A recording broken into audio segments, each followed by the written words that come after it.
देखिए तापमापन के पैमाने पढ़ रहे हैं हम। फिजिक्स में उस दिन आपने देखा होगा ना, एक चीज़ लिखवाई होगी absolute zero temperature, sorry chemistry में है ना, एब्सोल्यूट ज़ीरो टेम्परेचर कितना होता है?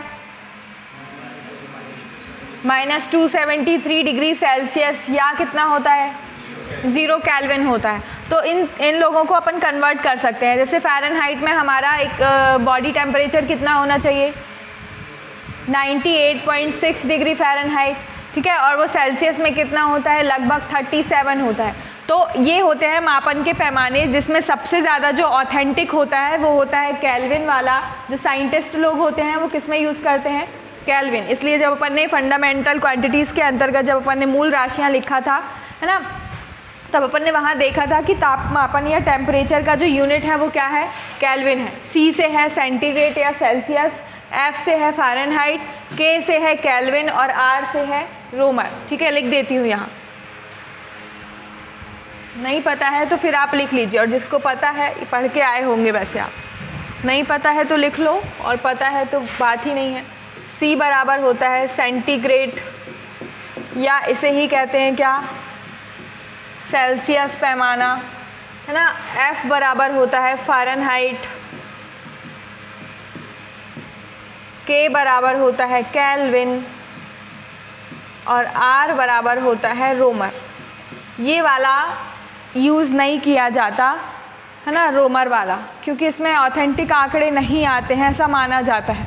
सबसे ज़्यादा जो यूज़ होता है वो होता है सेल्सियस, मतलब अपने जो दैनिक जीवन में यूज़ होता है वो होता है सेल्सियस और फ़ारेनहाइट। केल्विन को बड़े बड़े लेबोरेटरीज़ में जो साइंटिस्ट लोग होते हैं ना, क्योंकि एकदम ऑथेंटिक यदि कोई डेटा लेना हो तो वो केल्विन में इकट्ठा होता है। और ये जो फार्मूला लिखा है वो है सभी मापन के पैमानों में संबंध। मतलब जैसे कि मैं यदि बोलूँ, क्या बोलूँ कि 98 डिग्री सेल्सियस को फ़ारेनहाइट में कन्वर्ट करो, तो सब एक दूसरे में कन्वर्ट हो जाएंगे। करो ज़रा, ये क्वेश्चन बहुत पूछा जाता है। जैसे कि मैंने बोला कि 100 डिग्री सेल्सियस है, ठीक है, 100 डिग्री सेल्सियस को कन्वर्ट करना है किस में? फ़ारेनहाइट में कन्वर्ट करना है, समझना है ना। तो सेल्सियस में है ना 100, तो अपन यहाँ पे सेल्सियस का मान रख देंगे, इन दोनों का उठाएंगे। किसको किस में कन्वर्ट करना है? सेल्सियस को फ़ारेनहाइट में। तो अपन को उन दोनों से अभी मतलब नहीं है, तो आप वैल्यू रख दो। C/100 इज इक्वल्स टू क्या हो जाएगा? F - 32/180। अब C की वैल्यू रख दो, 100 है ना, 100 डिग्री सेल्सियस, तो 100/100 is equals to F - 32/180। 100 cancel, यहाँ बचा 1, F - 32/180। 180 यहाँ आ जाएगा, 180 इज इक्वल्स टू क्या? F - 32। तो F बराबर क्या हो जाएगा?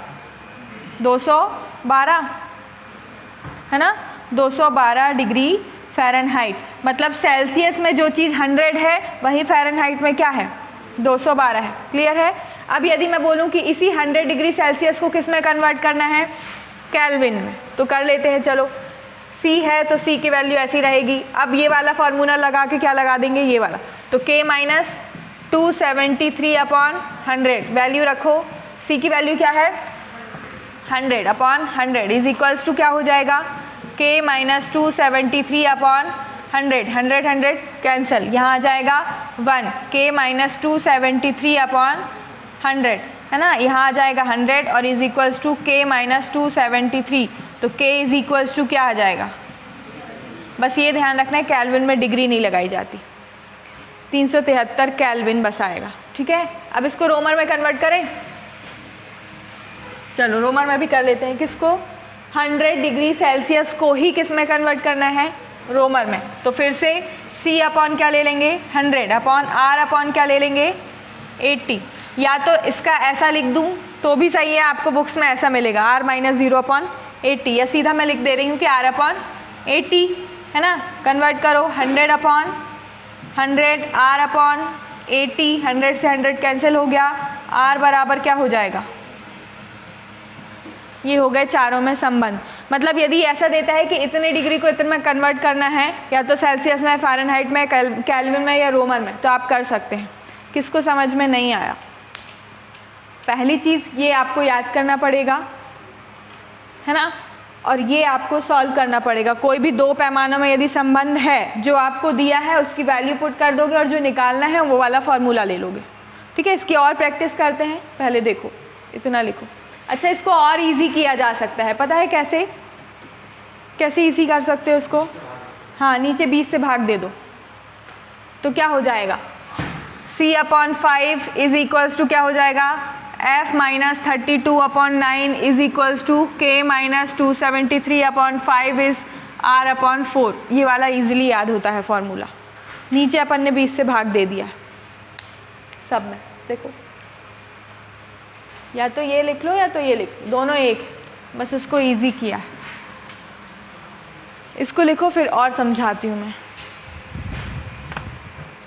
एक क्वेश्चन बहुत पूछा जाता है कि किस ताप पर सेल्सियस और फ़ारेनहाइट बराबर होंगे।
हो गया?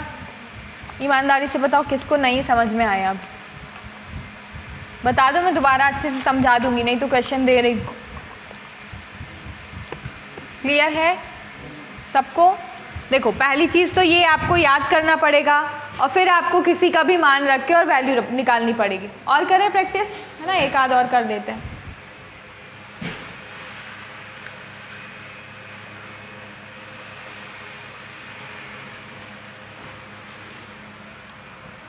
आप लोग बताओ, कोई भी डिजिट दे दो, सेल्सियस में दे दो, रोमर में दे दो, किसको किस में कन्वर्ट करना है बताओ, कोई भी डिजिट बताओ।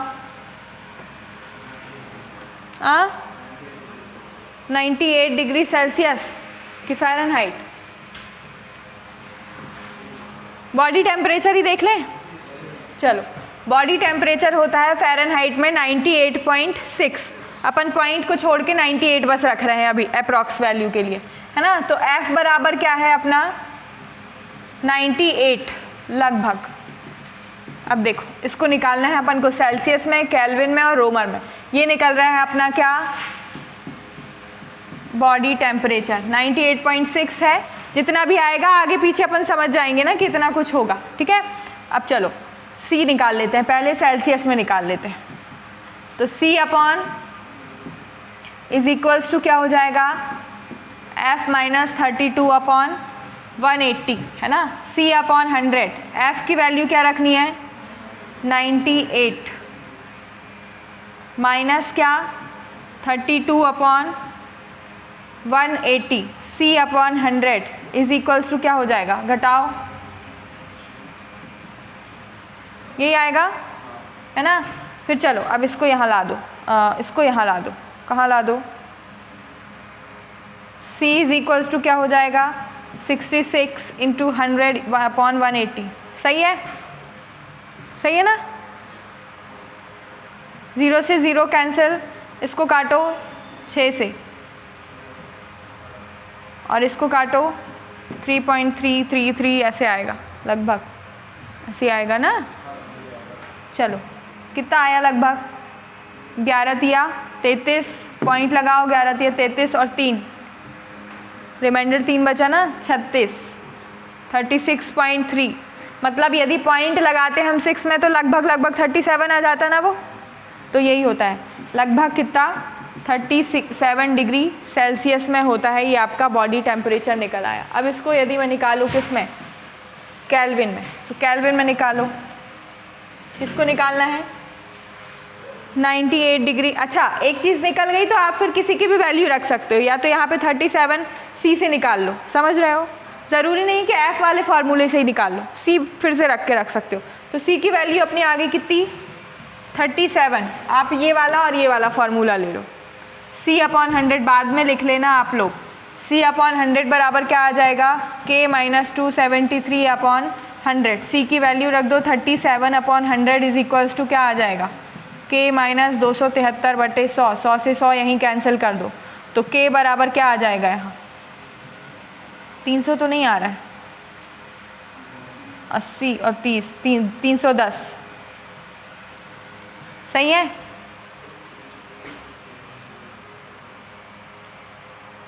सही है कि नहीं है। देखो K ऋण 273 बट ये बराबर क्या हो जाएगा 37 K को यहीं छोड़ दिया, 273 को यहाँ ले आए तो प्लस का हो जाएगा, दोनों जुड़ जाएंगे 310 ही तो आएगा, है ना। रोमर में आप लोग निकालो, निकालो रोमर में, चाहे तो C की वैल्यू रखो, चाहे तो F की रखो, चाहे आप K की रखो, किसी भी फॉर्मूले से निकालो।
कितना आया,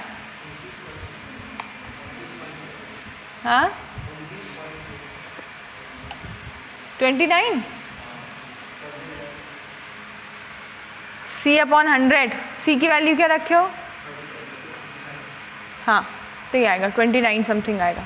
C बराबर क्या रखा हो 37/100 इज इक्वल्स टू R/80 ना, R is equals to 37 into 80/100 cancel, 2 चौके 8, 2 पंचे 10, 5 सत्ते 35, 5 चौके 20, 2 चौके 16, 6 हाथ 29.6। सबका आया। अगला क्वेश्चन लिखो, किस ताप पर, सबसे ज़्यादा पूछा जाने वाला क्वेश्चन है, किस तापमान पर सेल्सियस एवं फ़ारेनहाइट पैमाने का मान बराबर होता है। किस तापमान पर सेल्सियस व फ़ारेनहाइट पैमाने का मान बराबर होता है।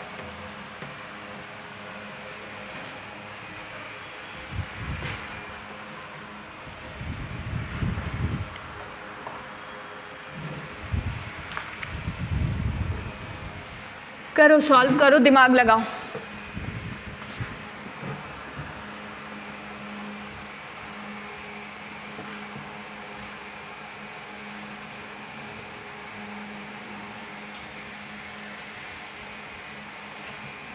बनेगा? सोच पा रहे हो? बिल्कुल भी नहीं?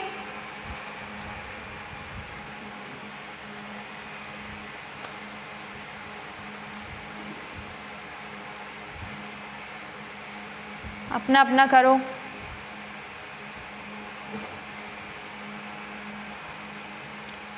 क्वेश्चन को 2-3 बार पढ़ के समझो।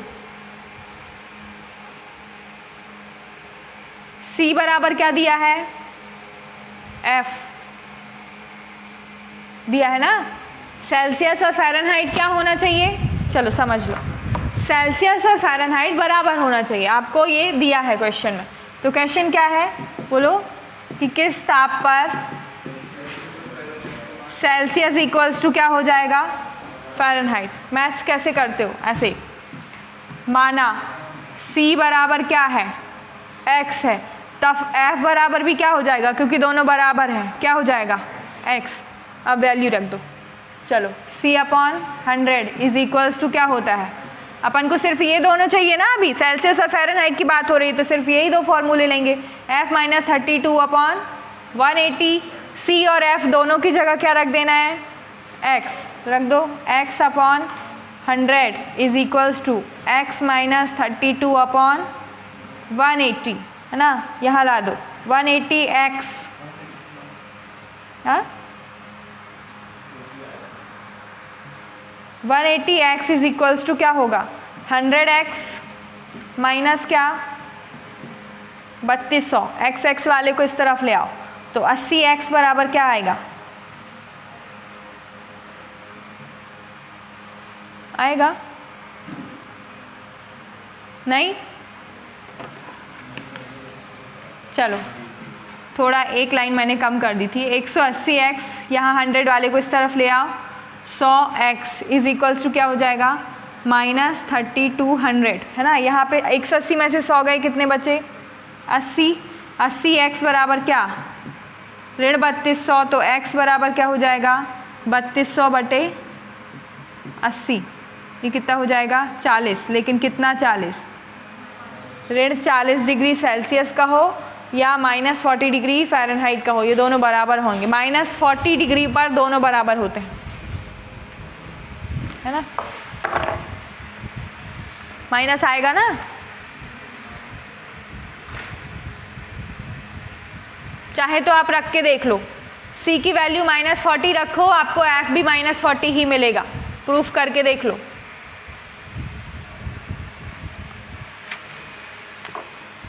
समझ में नहीं आ रहा क्या? नहीं आ रहा तो पूछ लेना, आगे टेम्परेचर में ये काम आएंगे। बस कुछ नहीं करना है, फॉर्मूले में वैल्यू रखना है।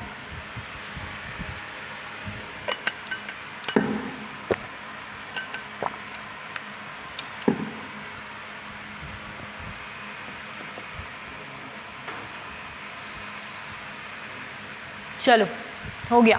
अगली हेडिंग आप मेन हेडिंग डालेंगे सेकंड चैप्टर। फर्स्ट चैप्टर था आपका, ये हो गया ना। फिजिक्स में आपने पहला चैप्टर लिख के कंप्लीट कर लिया है, मेजरमेंट हो गया है, मापन और मात्रक। उसमें हमने FPS पढ़ा है, CGS पढ़ा है, MKS पढ़ा है, SI पढ़ा है, फिर मूल राशियाँ पढ़ी हैं, फिर अदिश सदिश देख लिया है हमने, है ना। व्युत्पन्न राशियाँ भी देख लिया है, फिर कुछ यूनिट्स भी चेंज कर लिए। एक आधा पेज छोड़ के आप नए पेज से हेडिंग डालेंगे मैकेनिक्स, यांत्रिकी। यहाँ रोमर में लग जाती है। रोमर ऐसा होता है ना कि रोमर को कोई पूछता ही नहीं है, तो डिग्री लगा दो, नहीं लगाओ कोई दिक्कत नहीं, पर केल्विन के साथ आप गलती नहीं कर सकते, क्योंकि साइंटिस्ट लोग इसी को यूज़ करते हैं, है ना। और आपने फंडामेंटल क्वांटिटीज़ में ये भी देखा होगा कि ताप की इकाई क्या है? केल्विन ही है। बुक्स में देखो सेंटीग्रेड भी है, फ़ारेनहाइट भी है, केल्विन भी है, लेकिन तीनों में से किसको लिया जाता है? केल्विन को। इसलिए उसके साथ बिल्कुल कोताही नहीं बरती जाती है ना। रोमर में लगा दो, नहीं लगाओ कोई दिक्कत नहीं है, मेनली नहीं लगाते हैं उसमें। यांत्रिकी, मैकेनिक्स, यहाँ से आपकी मेन फिजिक्स शुरू होती है। मतलब अदिश सदिश तो है, लेकिन जो कॉन्सेप्ट वाली बात आती है वो यहाँ से आती है। MECHANICS, mechanics. इसमें आप पहली हेडिंग डालेंगे गति, मोशन।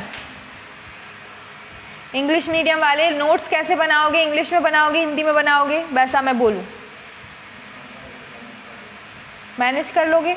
नहीं मैनेज मत करो, बता दो तो मैं आ जाता है। चलो फिर यदि कोई वो वर्ड्स नहीं आए तो क्लियर कर लेना फिर, ठीक है। हेडिंग डालो गति एवं विराम, मोशन एंड रेस्ट।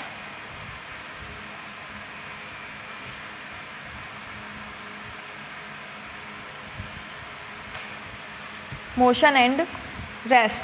इसमें लिखो यदि कोई वस्तु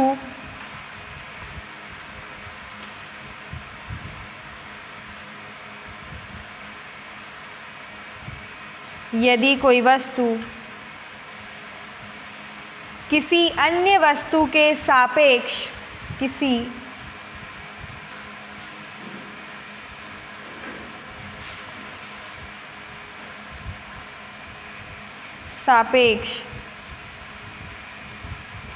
समय परिवर्तन के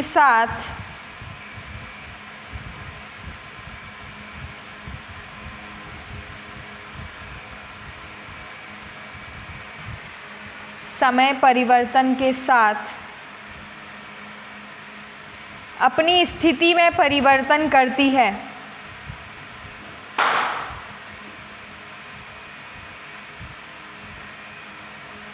स्थिति में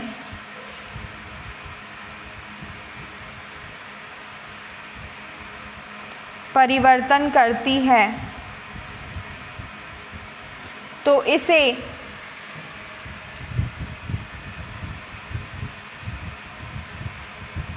वस्तु की गति की अवस्था कहा जाता है। तो इसे वस्तु की गति की अवस्था कहा जाता है।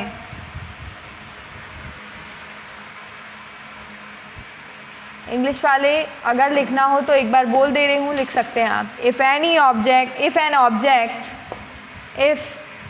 क्योंकि सापेक्ष वर्ड ऐसे हैं कि कुछ वर्ड्स नहीं समझ में आते इंग्लिश मीडियम वालों को। If an object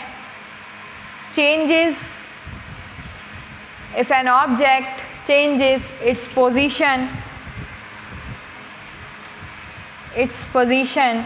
with respect to another object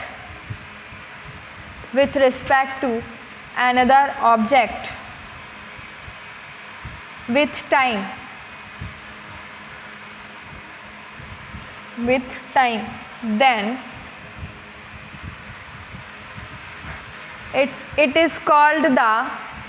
it is called the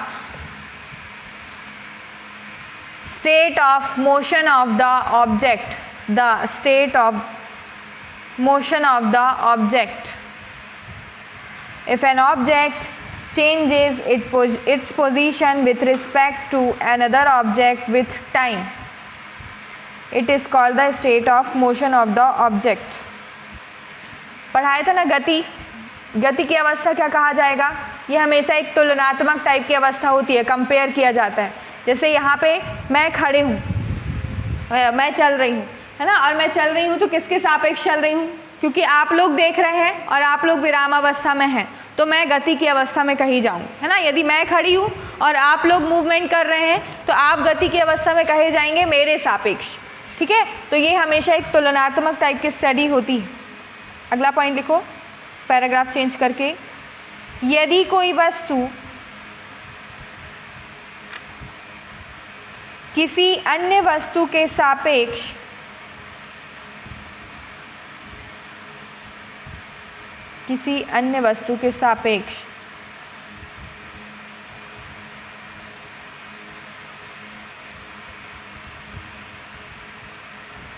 अपनी स्थिति में परिवर्तन नहीं करे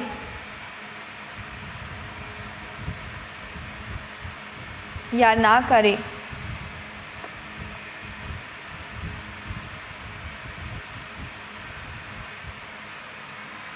तो इसे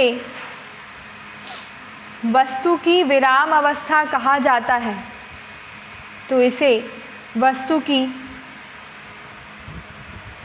विराम अवस्था कहा जाता है। If an object does not change if an object does not change its position with respect to another object with the change in time, it is called the state of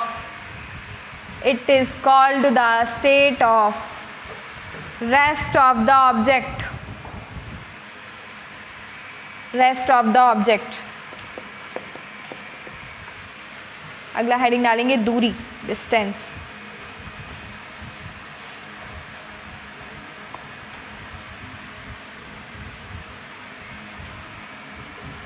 दूरी गति करती हुई वस्तु के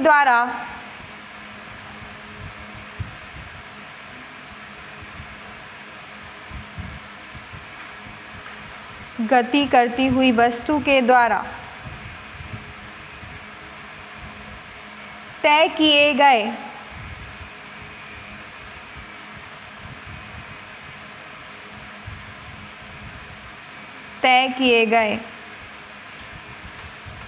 संपूर्ण मार्ग की लंबाई को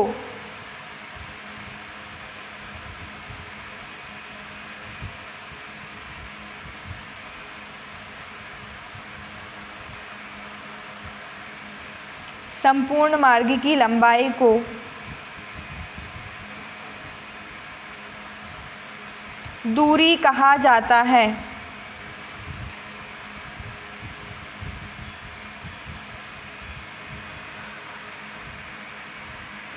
अब इंग्लिश वाली लिख लो। The length of the entire path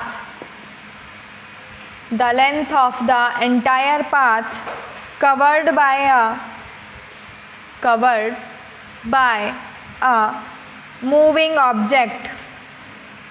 by a moving object is called distance।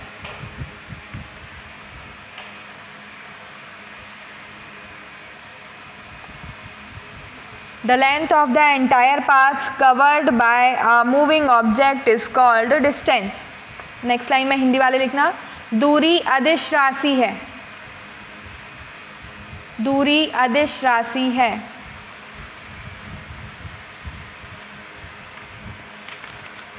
दूरी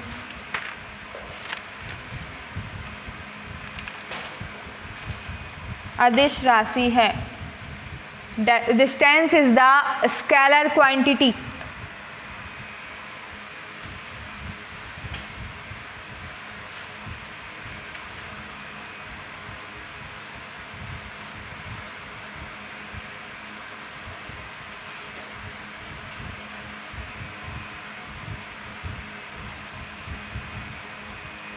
अगले लाइन में लिखना दूरी का मान सदैव धनात्मक होता है।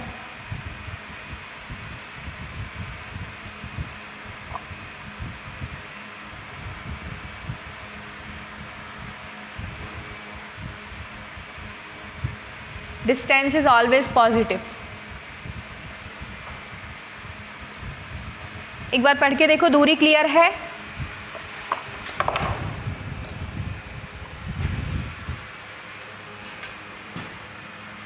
ये आप दो डायग्राम बना लेंगे।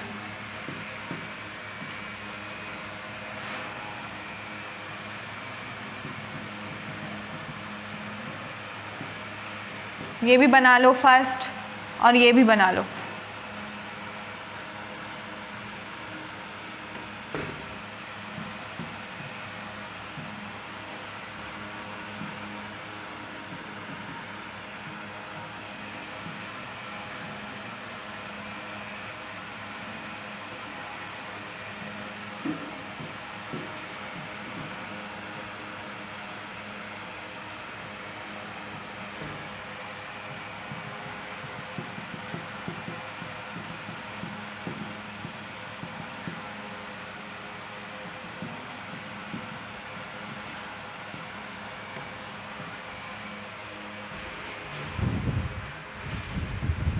ये मैंने समझाया था।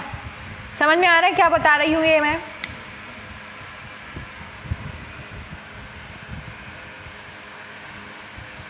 दूरी क्या है? टोटल, जितना आप चले सबका टोटल करेगा, भले ही आप वापस वहाँ के वहाँ लौट गए।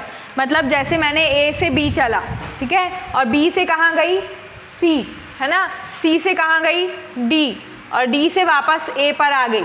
और मान लो इसके बीच की लंबाई थी, पहले समझ लो, मान लो इसकी लंबाई थी 4, इसकी थी 5, इस मीटर में बोल रही हूँ, है ना, इसकी थी 6 और 7। मैं शिफ्ट कहाँ से कहाँ हो गई? ए से वापस मैं कहाँ आ गई? ए। मतलब कहना चाहिए कि मैं कहीं भी खिसकी नहीं हूँ या चली नहीं हूँ, लेकिन यदि दूरी की बात करेंगे तो सबको काउंट किया जाएगा, क्योंकि हमने पहले तय कर चुके हैं। तो 4 और 5 9 और 6 15 और 7 22, मेरी द्वारा टोटल चली गई दूरी कितनी होगी? लेकिन नेक्स्ट अपन पढ़ेंगे अब विस्थापन, है ना। विस्थापन मतलब क्या? डिस्प्लेसमेंट। ये होता है न्यूनतम दूरी, जो आपके बाईपास निकाले जाते हैं ना, ऐसे ही निकाले जाते हैं, डिस्प्लेसमेंट, है ना। तो बिल्कुल एकदम कम, जैसे यहाँ से मुझे यहाँ से यहाँ जाना है और फिर यहाँ सी तक जाना है, तो हो सकता है मैं यहाँ से एक बाईपास निकाल लूँ, ये हो जाएगा क्या?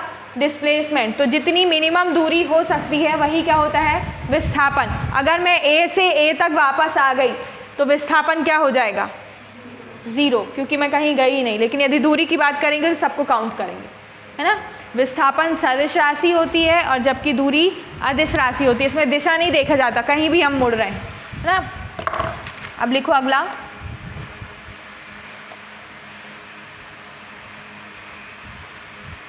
विस्थापन, डिस्प्लेसमेंट।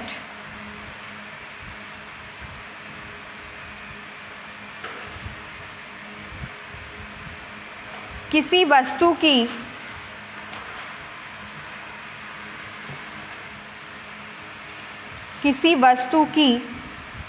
अंतिम स्थिति तथा प्रारंभिक स्थिति के बीच की न्यूनतम दूरी को विस्थापन कहते हैं।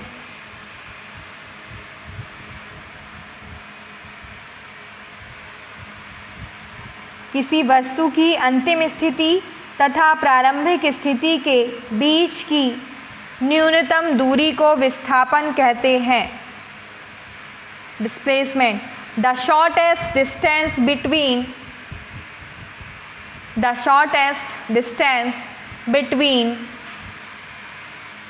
the final position and initial position, the shortest distance between the final position and initial position of any object is called displacement. The shortest distance, छूट गया क्या? हो गया? इंग्लिश में नहीं लिख रहे हो क्या? नहीं लिख रहे हो तो नहीं बोलूँ ज़बरदस्ती। अच्छा नहीं बोलूँ ना, अगर समझ में नहीं आए तो फिर पूछ लेना, ठीक है। किसी वस्तु की अंतिम स्थिति तथा प्रारंभिक स्थिति के बीच की न्यूनतम दूरी को विस्थापन कहते हैं। विस्थापन सदिश राशि है, वेक्टर। अगली लाइन में लिखना, विस्थापन सदिश राशि है, वेक्टर।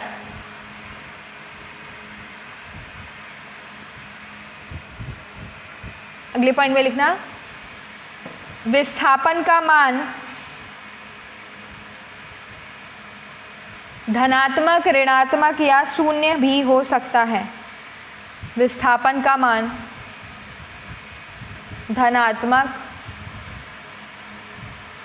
ऋणात्मक या शून्य भी हो सकता है। देखो, इसी से आपको आगे चाल और वेग समझ में आएगा, इसलिए दूरी और विस्थापन समझ लो। जैसे कि मान लो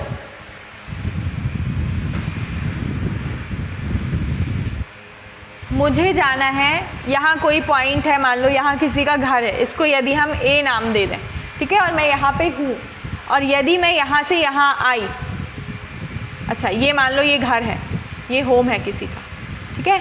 अब इतना तो पता है कि ऊपर की ओर बढ़ेंगे मतलब आगे, और नीचे की ओर जाएंगे मतलब क्या? पीछे।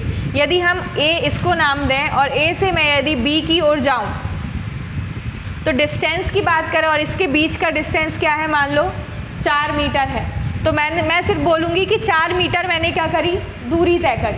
है ना। लेकिन यदि विस्थापन की बात होगी ना, तो विस्थापन में आपको बताना पड़ेगा कि ए से हम पीछे की ओर गए या किस दिशा में गए, दक्षिण की ओर। तो पीछे की ओर जाने पर माइनस और आगे की ओर जाएंगे तो प्लस, है ना। ये चीज़ आपको डिस्प्लेसमेंट में बताना पड़ेगा कि आपकी जो शिफ्टिंग हुई है ना, आपने जो पोजीशन बदली है कहाँ बदली है, क्योंकि विस्थापन हम क्या कह रहे हैं कि जो आपकी स्थिति में परिवर्तन होता है। तो यदि आपकी स्थिति में परिवर्तन हुआ तो आपको प्लस माइनस बताना पड़ेगा। एग्जाम्पल के लिए जैसे मैंने आपको समझाया, ठीक है, और मैं फिर आपसे पूछती हूँ कि समझ में आया क्या, है ना। तो आपका विस्थापन क्या होना चाहिए, स्थिति में परिवर्तन, मतलब जो चीज़ें आपको क्लियर नहीं थी यदि वो क्लियर हो गई तो क्या हो जाएगा प्लस में, और जो चीज़ें आपको क्लियर पहले से थी वो भी उसमें भी कंफ्यूज हो गए आप, तो वो क्या हो जाएगा माइनस में। क्लियर है, वही होगा डिस्प्लेसमेंट। मतलब आपकी जो भी अभी पोजीशन है, इनिशियल पोजीशन, आपको बाद में जो पोजीशन आपने बदली है आपको बताना पड़ेगा कि कहाँ तरफ बदली है, क्योंकि पोजीशन बदलने के लिए आप यहाँ भी, अगर मैं बोलूँ कि ए से मैं शिफ्ट हो गई कहीं और बी, तो आपको बताना पड़ेगा ना कि कहाँ, किस ओर आप गए हैं। तो आपने ए से बी बताना पड़ेगा किस ओर, पीछे की ओर, यदि आगे गए हैं तो आगे की ओर, या दाईं ओर या बाईं ओर। ये होता है विस्थापन। और दूरी में जबकि सिर्फ आपको लेंथ बता दी जाती है कि यहाँ से यहाँ तक की दूरी इतनी है, ठीक है। जैसे कि आपको मान लो छिंदवाड़ा से जबलपुर जाना है तो आपको डिस्टेंस बता दिया जाएगा कि 370 है शायद, है ना, तो 370 किलोमीटर है। लेकिन यदि डिस्प्लेसमेंट की बात करेंगे कि छिंदवाड़ा से आपको शिफ्ट होना है कहाँ, जबलपुर, तो आपको देखना पड़ेगा कि किस दिशा में है इसके, ठीक है। तो ये अगला लिखना आप चाल, स्पीड, चाल। ऐसे ही अंतर होता है चाल और वेग में, बहुत ज़्यादा अंतर नहीं है। यदि आप दूरी तय करें तो उसको क्या बोलेंगे, चाल, और यदि आप विस्थापन तय करें तो इसे क्या बोलेंगे, वेग, ठीक है। मतलब वेग आपका सदिश राशि होगी और चाल कैसी होगी, अदिश राशि। चाल मतलब आप कहीं भी चल रहे हो, ऐसे गोल गोल गोल गोल घूम रहे हो, दाएं बाएं जिगजैग कुछ भी हो रहा है तो वो हो जाएगी चाल। लेकिन प्रॉपर आपकी दिशा है तो वो हो जाएगा क्या, वेग, वेलोसिटी। चाल लिखना, किसी वस्तु द्वारा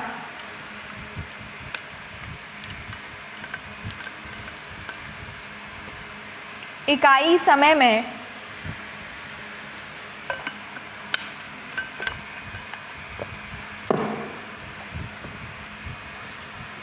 इकाई समय मतलब कोई भी एक यूनिट, एक सेकेंड, एक मिनट, एक घंटा, इकाई मतलब एक, है ना।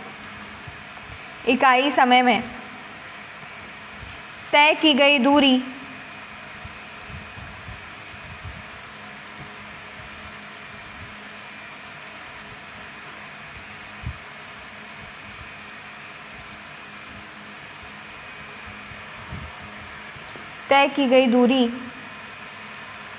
को उस वस्तु की चाल कहते हैं, को उस वस्तु की चाल कहते हैं।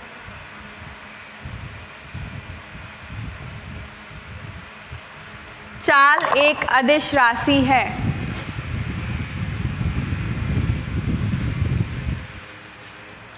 चाल एक अदिश राशि है। अगली लाइन में लिखना, चाल बराबर दूरी बटे समय।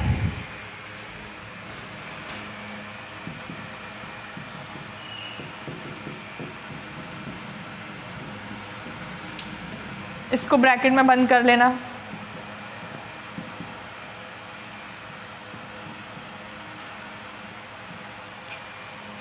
ये यहाँ पे कभी भी देखो, ये V से भी व्यक्त कर सकते हैं चाल को, कोई कोई S से भी कर देगा, A से भी कर देगा, है ना। ऐसा फाइनल नहीं है कि V ही लिखेंगे या S लिखेंगे। यहाँ पे S क्या हो जाएगा, दूरी, T क्या हो जाएगा, टाइम, और V क्या हो जाएगी, स्पीड या चाल, ठीक है। आप उसको S से भी डिनोट कर सकते हैं, लेकिन चूंकि S हमने दूरी के लिए लिया है इसलिए वहाँ पर लिखा। अगले लाइन में लिखना, SI मात्रक, चाल का SI मात्रक, SI यूनिट ऑफ स्पीड क्या हो जाएगा बताओ, मात्रक क्या हो जाएगा, दूरी का मात्रक क्या होता है, SI। दूरी एक प्रकार की क्या है, लंबाई, और लंबाई का SI मात्रक क्या होता है, अरे मीटर, दूरी क्या है? लंबाई। तो ऐसा ही मात्रक क्या हो जाएगा? मीटर, और बटे है तो बटे लगाओ। समय का मात्रक क्या होता है? सेकंड। तो दूरी का मात्रक क्या हो जाएगा? मीटर पर सेकंड। लिख लो ऐसा ही मात्रक, मीटर पर सेकंड। डायमेंशन निकालो। विमा, विमा वहाँ हम कर चुके हैं, लेकिन मैंने बोला था कि जब भी टॉपिक आएगा उसका अपन मात्रक और विमा साथ साथ में करते जाएंगे, है ना, फॉर्मूले के साथ। विमा बताओ या डायमेंशन? दूरी की क्या हो जाएगी? L, और समय की क्या हो जाएगी? T। ऊपर ले आओ, क्या हो जाएगा? ब्रैकेट लगाना नहीं भूलेंगे। क्या हो जाएगी विमा? L_T-1। लंबाई के लिए विमा होती है L, दूरी के लिए L, और समय के लिए होती है T। अपन ने वैल्यू पुट कर दी है ना, T ऊपर जाएगा तो इसकी पावर माइनस में हो जाएगी, तो L_T-1। अगला लिखेंगे वेग, वेलोसिटी।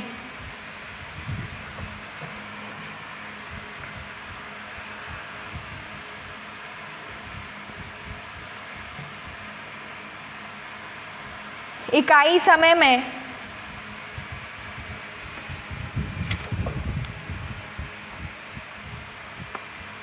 किसी वस्तु द्वारा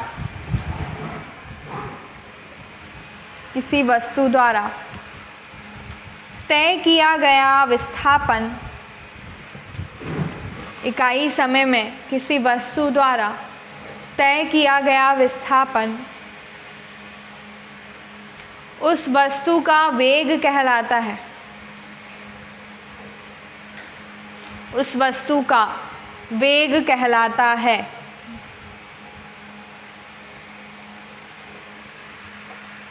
अगले लाइन में लिखना, वेग एक सदिश राशि है, वेक्टर।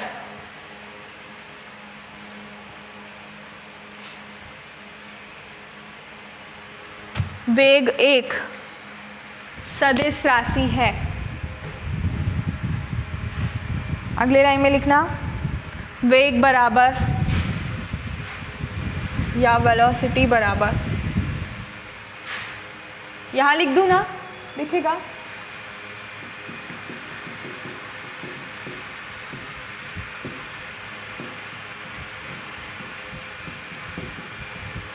इसको भी आप डब्बे में बंद करेंगे ना, या v बराबर क्या हो जाएगा? देखो फॉर्मूला सेम रहेगा, अंतर ही नहीं है, क्योंकि दूरी ही, न्यूनतम दूरी ही क्या है? विस्थापन है। तो v = st, जहाँ हम दूरी की बात कर रहे हैं, दूरी न लेके क्या करना है? विस्थापन। और आप विमा अब निकालो, डायमेंशन निकालो।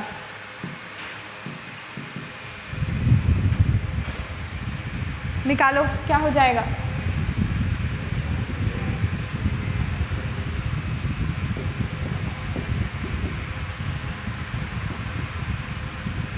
ठीक है, सेम L_T-1।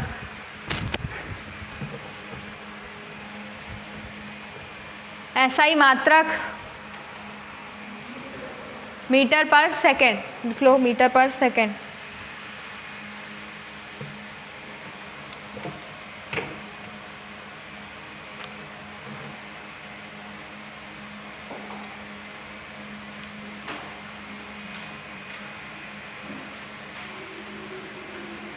देखो इसमें एक अच्छा क्वेश्चन दिया है, एक बुक में एक अच्छा क्वेश्चन दिया है, उसको करो सॉल्व। मतलब कॉपी में भी नोट डाउन कर लेना तो आपको पता चल जाएगा।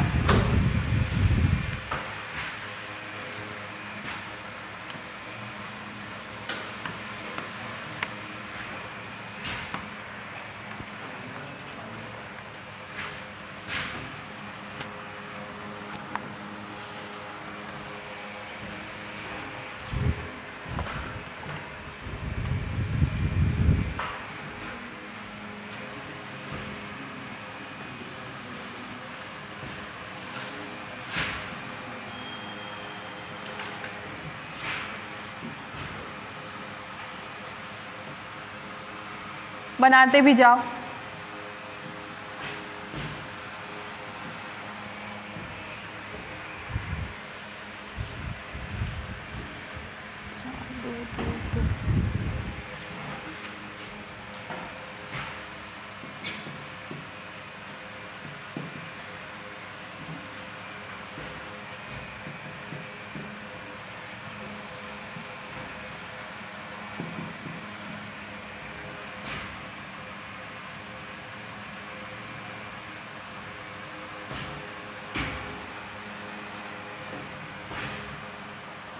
ये कौन सी दिशा है यहाँ, कौन सी है, यहाँ दक्षिण, यहाँ और यहाँ। आपको दूरी निकालना है, आपको विस्थापन निकालना है, दोनों निकालना। बताओ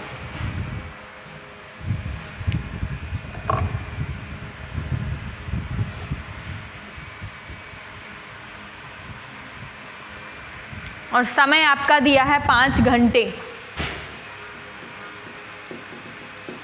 ये क्वेश्चन में दिया है कि ए से ई तक जाने में उसको लगा है 5 घंटे, तो आपको फिर निकालना है चाल भी और आपको निकालना है क्या, वेग भी। अच्छा, मैंने कल 2 होमवर्क में क्वेश्चन दिए थे, बन गए हैं। पहले वाले का रूट में आया होगा कुछ, थोड़ा सा टफ पड़ा होगा वो। डिजिट ही वो थी, है ना, मैंने बोला ही था कि सिर्फ प्रैक्टिस के लिए। 4 + 6 √6 आया होगा एक ब्रैकेट में, और फिर सेकंड ब्रैकेट में आया होगा 4 - 6 √6। सही है, 2 आंसर आए हैं ना, 4 + 6 √6 और 4 - 6 √6। फिर और इसका 36 आया होगा, है ना। ठीक, निकालो इसको, बनेगा। दूरी टोटल बताओ कितनी हो जाएगी। 4, 2, 6 और 2, 8 और 2, 10 किलोमीटर। विस्थापन कितना हो जाएगा, 6 किलोमीटर। देखो 2 इसकी है तो इसकी भी क्या होगी 2।